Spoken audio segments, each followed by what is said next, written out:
Burnley versus United.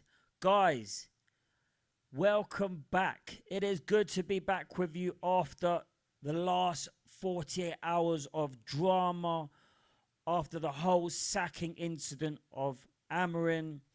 Right now, I think it's a really key moment for Man United, for the fans, for the board, for absolutely everyone. This is really important. Why? Because it's a breath of fresh air. Everyone, prior to Amorim getting sacked, let's be honest, guys, we did not know what was going to happen in each game. Thank God he was fired, because everyone was losing the plot. No one knew in what direction we were going in. No one knew what the formation was. It was just a total disaster. The only real winner was Ruben Amorim. He's walking out of this with a very, very healthy paycheck. And he's, if I'm not wrong, he's going to be paid by United up until mid-27. So I'm not sure what United are going to do about that, if they're going to pay him off early, or if they're going to just sit him on the sideline. Let's see what happens with that. But at the moment, Amorim is the past. Now, United today at 8:15 have a very, very important game at the Turf Moor Stadium in Burnley, which is approximately a 45-minute train ride for United. So let's dive straight in. Fletcher, Darren Fletcher, this is your moment to shine, big boy. This is your moment. So for people that don't know, Darren Fletcher has been the United manager for the under-18s. And a lot of people don't know, but he's just come back off a loss against Everton, 3-1. But I'm going to push that to the side. Look, we need to remember he is the interim manager. So I don't think he will gain the managerial role purely because the lack of his experience.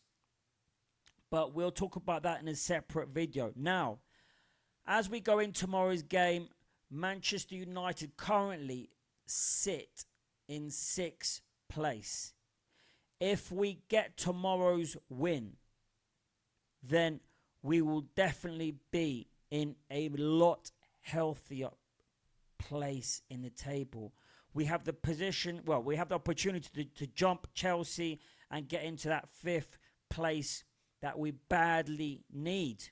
So, I think tomorrow is going to be a really different game. And why do I say that? Well, I think everyone's mentality is just going to be really different, especially the players, because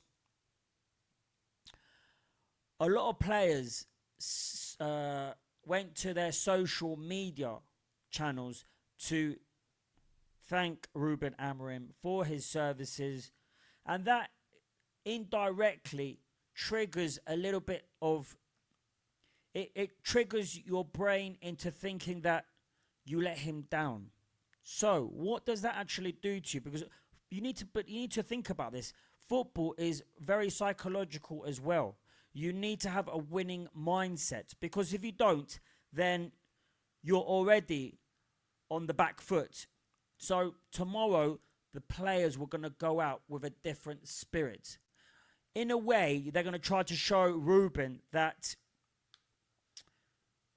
they can play good football. And tomorrow, Ruben will be a Burnley fan. Trust me, he will be a Burnley fan tomorrow.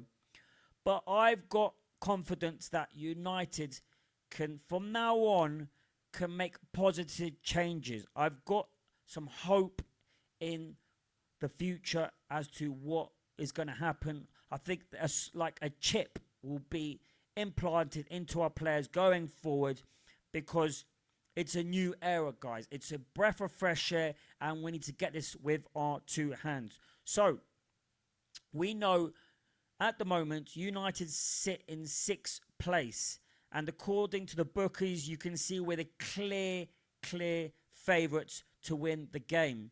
There's no reason why we should not win tomorrow's game. There's no reason at all. Burnley have not won a game in God knows how many matches. I was just looking at their record. I was just looking at their record, and they have lost, I think it's like the last 7 or 8 games. They've just come back off a defeat, 2-0, last Saturday against Brighton. So morale is low. Right now is the time to punish them, and that's what I expect Manchester United to do. So, if we look at the formation that I believe is going to be playing tomorrow, let's start at the back. 100% we're going to have 4 defenders at the back. I can't see anything else.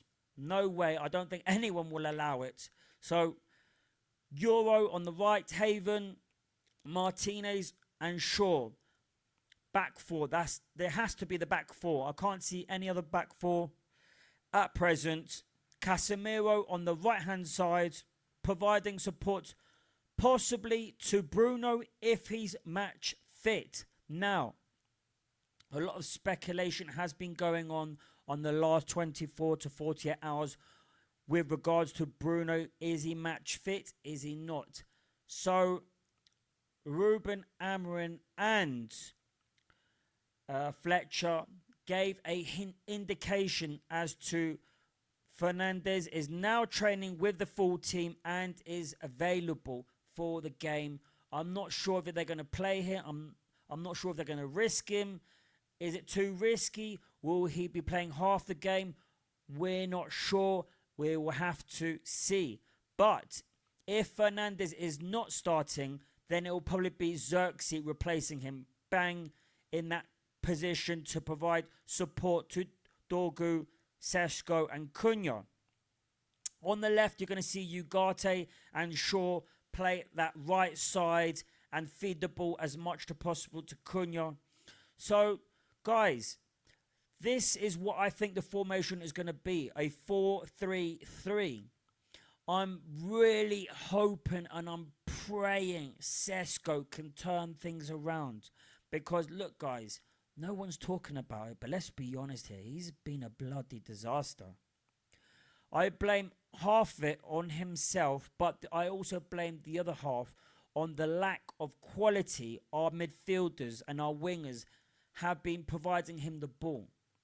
So, I'm really hoping Sesko can get on the score sheet tomorrow, because let's be honest, he needs to start stepping up, because if he doesn't, criticism will be made.